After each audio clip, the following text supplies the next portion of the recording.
My name is IC and I'm the founder of Storyworks, and I'm here to talk about something that bugs all of us, is why do people not change? How do we manage change?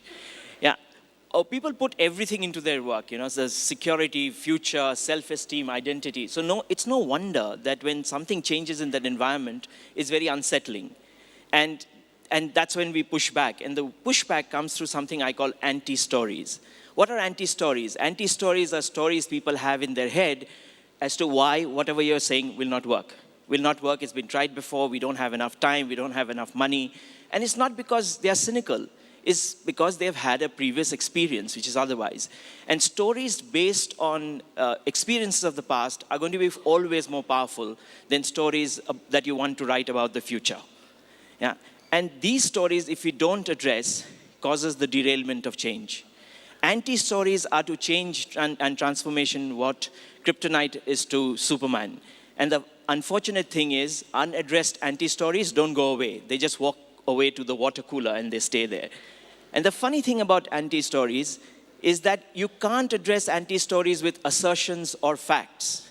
Assertions are not credible, and facts often have the problem of belief perseverance. You can only fight an anti-story by replacing it with another story. And so instead of spewing data, logic, fact, and trying to push people to change your mind, my invitation to you is to paint the picture of the alternate universe that you know exists and let them pull it in.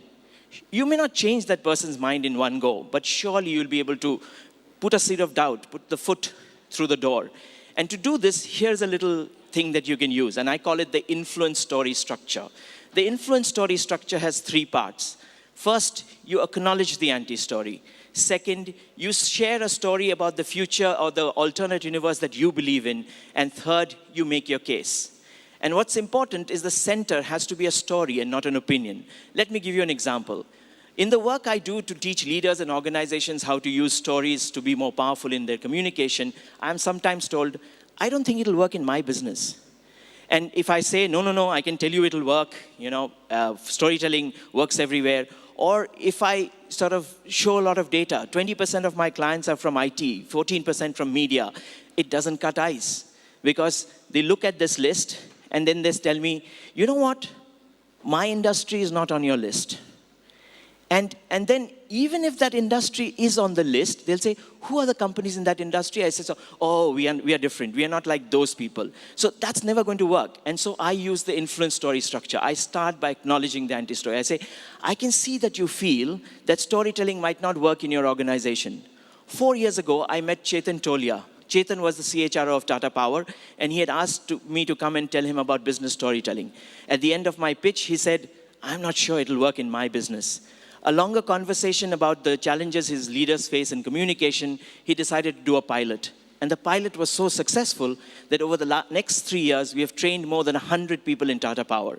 And Tata Power is not alone.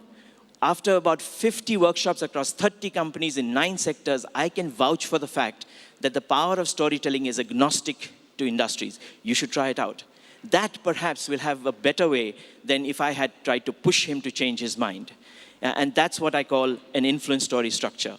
So my invitation to all of you here is, as you go back into your jobs and your teams and you're trying to make a change, find out what are the anti-stories people have in their head and can replace them with a much better story. Thank you.